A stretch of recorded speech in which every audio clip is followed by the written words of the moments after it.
விஜய் நேரம் கழிச்சு வந்தார். விஜய்க்கு கொடுக்கப்பட்ட நேரம் என்ன சொல்லுங்க? அனுமதி நேரம் என்ன? 3 to 10.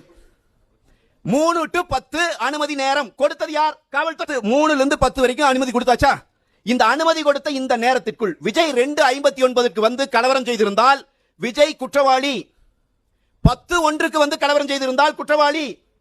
3 லிருந்து 10 வரைக்கும் முழுமையான நேரமும் பாதுகாப்பு கொடுக்கிறேன் என்று காவல்துறை உத்தரவு கொடுத்திருக்கிறது. அப்புறம் தாமதமாக வந்தார்னா அப்ப முதல் நாளே என்ன நரேட்டிவ் செட் பண்றீங்க? அவர் லேட்டா வந்தார்.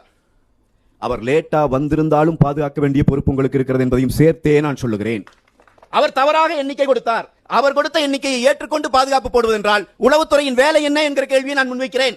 விஜய் வந்துட்டு இருக்கார். இவங்களுக்கு தெரிஞ்சிருச்சு, காவல்துறைக்கு. அவங்களே சொல்றாங்க, அவங்க தரப்பிலே சொல்றாங்க, கூட்டம் அதிகமாயிட்டு இருக்குது, தாங்க முடியல, மிகப்பெரிய பிரச்சனை ஆகுது, குடிக்க தண்ணி இல்ல, பாட்டில் இல்ல, எல்லாம் சொல்றீங்கல்ல. போலீஸ்க்கு தெரிஞ்சிருச்சுல, விஜய் உள்ளே வந்தால் இந்த இடத்துல பெரிய அளவுல பிரச்சனை ஆகும் தெரிஞ்சிருச்சுல. நாம என்ன வெளிப்படையா கேட்கிறோம்? நாமக்கல்ல இருந்து கரூர் வருகிற சாலையிலே விஜயை நிறுத்தி கைது செய்வதிலே உங்களுக்கு என்ன பிரச்சனை?